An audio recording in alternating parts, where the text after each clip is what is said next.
Yo, what up guys, Mysterious here, and this week we're back with a new video in the How to Beat series, and it's Viktor mid. I myself am a very big Viktor enthusiast, played like at least 200 games this season already, and I've lost quite a bit of those as well, so I know exactly how to beat him. Let's get into it. So Viktor is very long range, he's very flexible, he can fulfill a lot of roles in different team comps with different setups, different runes, different builds. He's very flexible, he can do multiple things. He's also a lane bully with his shield on his Q and his range on his E. He really likes to poke you out of lane. He's very good at managing waves with his W. He can hold them for a while, and he scales very well with items. Although he has a lot of weaknesses. He has weak early skirmish. Viktor does not want to skirmish early. It's very weak with the medium long cooldowns and low damage numbers. He doesn't really want those skirmishes to happen because he's not that useful. He's also very reliant on his passive, especially the E2. Without his E2, he can't wave clear well, he's kind of stuck in lane, and also it's a big part of his damage that's gone. He also has a mana pool that can be abused. He really wants to hit every ability and not use any abilities on the wave to really poke you out of lane. Well, once he misses some abilities or has to use some abilities on the wave to get CS, he can't really bully you out anymore because his mana pool will be shrunk. So you basically beat Viktor in lane by beating his mana pool that way. He has no mobility and he's also very vulnerable to ganks. Call your jungler. Anyways, what does Viktor want to do in lane? So Viktor wants to isolate the lane. He wants to have it a 1v1. And then he wants to poke you down with his long range, hitting his E's, chipping down at your HP bar bit by bit, and he wants to force you onto a bad base. Viktor is not looking to kill you in lane. He's looking to force you onto a bad base, make you miss creeps, make you miss the gold, the XP, and then do this all over again by isolating the lane and poking you down bit by bit and bit. It's very frustrating to play against the Viktor that's ahead.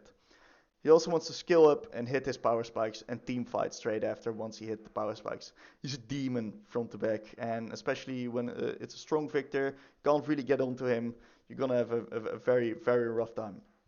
So how can we use this information to beat him? So I want to divide this in two groups. Melee champs, range champs, because I think there's a difference. So the melee champs really want to chip away at his mana bar and get onto him. We do that by going Doran's Shield and Second Wind. We regen a lot of poke that he throws onto us. And we also try to all in and trade with him post level 3. He has no sustainability himself except for a bit of shields. So if we trade with him and we have a Doran's Shield / Second Wind, we're gonna regen up while he's gonna lose HP, which he doesn't get back. So that's what Viktor really struggles against if he can't poke someone out in lane. We also want to look for skirmishes around mid lane because, as we know, that Viktor's early skirmishing is very weak. We want to call our jungler because our jungler is very useful in abusing an immobile mage, and especially if we have dashes, we can just get onto him and burst him down real quickly. He's basically a dead man without flash on mid lane when we hold the wave on our side. Also, last point, we want to dodge his E. I'll go a bit deeper into that in the next segment because that's a very important thing on how we can use that information to win the lane against Viktor. For range, it's a bit different. We want to abuse his medium-long cooldowns. If we take, for example, Orianna, we got way shorter cooldowns, so we want to get a minion advantage, a minion lead in the lane, and use that lead to trade with him because he's got a CS. And while he is CSing, we can trade with our abilities and auto attacks onto him. We want to make sure that we get good resets. So because Viktor really likes to poke, we want to make sure that we stay healthy and more healthy than Viktor. So preferably we want to reset later than Viktor by poking him out first. But we want to make sure that we, of course, do not fall into the trap of getting poked out by him. We also want to call his jungler. Doesn't matter if it's ranged or melee. He's still an immobile mage and he's still very vulnerable. And last but not least, dodge his E. So right now I'm going to go into practice tool and show you how we can dodge Viktor E. So how do we actually dodge Viktor E. Viktor E is a very interesting ability because normal tethering doesn't really work against Viktor E since his range is so long. Normal tethering is going in and out of someone's range, like this, and trying to bait it out. But that doesn't work because the range is so long that it's just basically not doable to go in and out of that range. We gotta give up too many creeps, gotta give up too much space in lane. So we gotta do it a different way, and we can. One thing to note is that Viktor's E ability is very linear, as we can see, and it's always thrown from where Viktor is. So let's take this dummy is Viktor, then the E is probably gonna be thrown like this, right? What we want to do is instead of moving in and out of the range like this, is we want to move 90 degrees opposite to how Viktor is going to throw the E.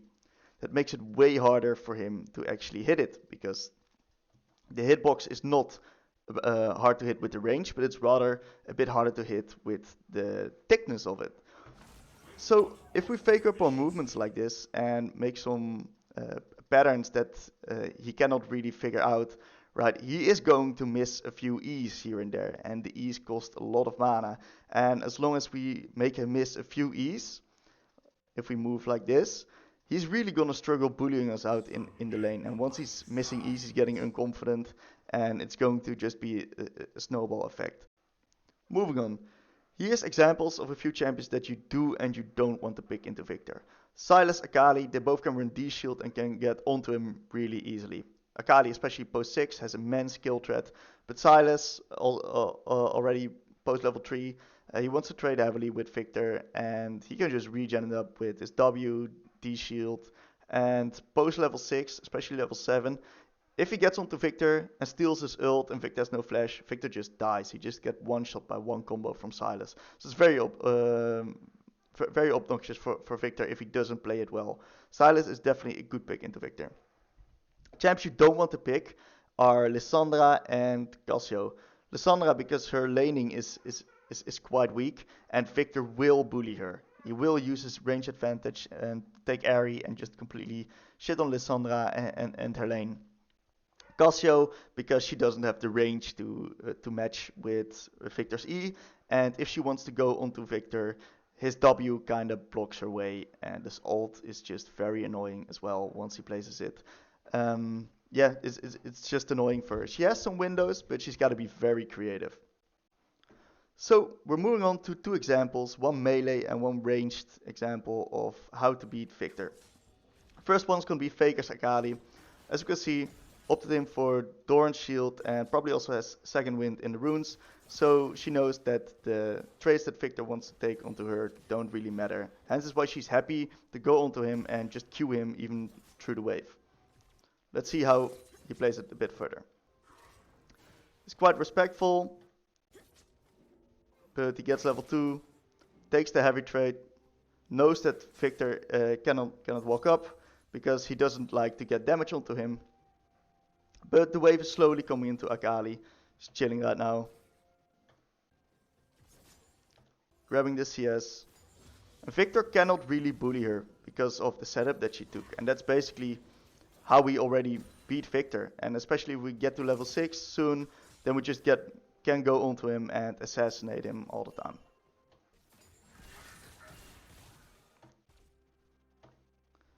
Viktor's getting all the CS. It doesn't really matter if he drops low, because Second Wind works better the lower you are.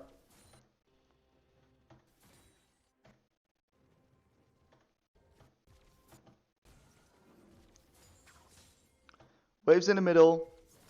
He's completely happy with that. He doesn't lose any creeps to the tower, but it also doesn't shove into Viktor for him to be in an awkward position. And as you can see, Viktor barely has any mana left. He only has 2 cookies, which he needs to use to get those abilities off. But as you can see, Faker's just regenning it with his runes. And he doesn't care. Look at the HP that he's regenning. Full E, auto attack with first strike.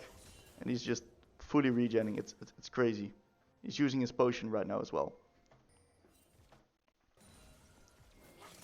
So Viktor is basically stuck in lane from this point.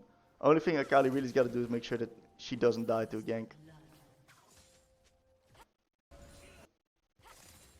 talking about ganks, want to call our jungler against Viktor, gets hit, loses flash, and he dies. Speed it up a little bit. Kali reset, great reset. And we got ourselves a Dark Seal and Sorcerer's Shoes. We're level 6, so we're just looking to all in right now, especially since he has no flash. And let's see how Viktor does this. Instantly, if he sees the angle, misses the Q, hits the E. Completely butchers the play. Absolutely fails it. But he still kills him. Because that's how Viktor works and that's how Akali works. And if he does this another time and plays it a bit more cleanly, it's going to be worse and worse and worse for Viktor. And that's basically how we beat Viktor as a melee champion. In this case, Akali. So in this second example, we're watching Orianna versus Viktor. And Chovy had a bit of a rough start by losing flash, but he did get a ward, so he's had a slight XP lead. So what we see is Viktor has C-Pot or he has D-Ring. So we don't want to heavy trade, we want to take as many 100 for 0 trades and extend the lane as long as possible. So the goal for Orianna in this lane is also not to kill Viktor, but rather to gain a CS lead and get good quality trades onto Viktor.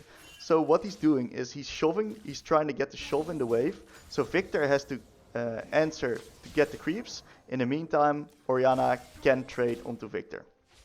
It's basically our entire mindset for this lane and what we're going to be looking for here as well. Also, we want to be doing this when Viktor doesn't have cooldowns. So, we've got ourselves a few decent quality trades here. Viktor's looking to E. Chovy takes E because he predicted Viktor to E. Right now, he knows Viktor has no cooldown, so he just walks up to get the ball. We got the slight minion lead here, so this is very good. He's just chipping away at Viktor's health bar slowly and surely. Very nice E to dodge the E damage. And as we said, we want to extend the laning phase and take those good quality trades. A little bit of few shenanigans here on mid lane due to gank. But the ID still stands since we got the shove, and Viktor basically just loses CS of this because it's super hard for Viktor to CS under tower without using his abilities.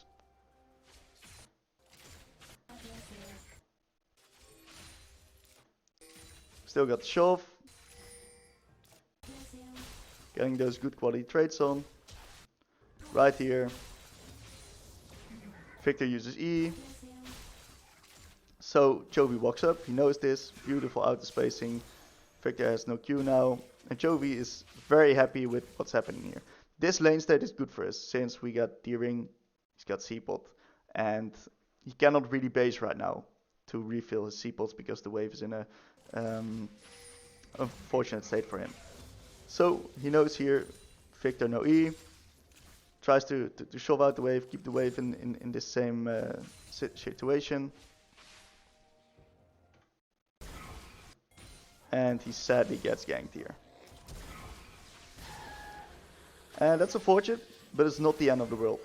Since we still got TP, and we got a slight CS lead, and also the next wave is coming in.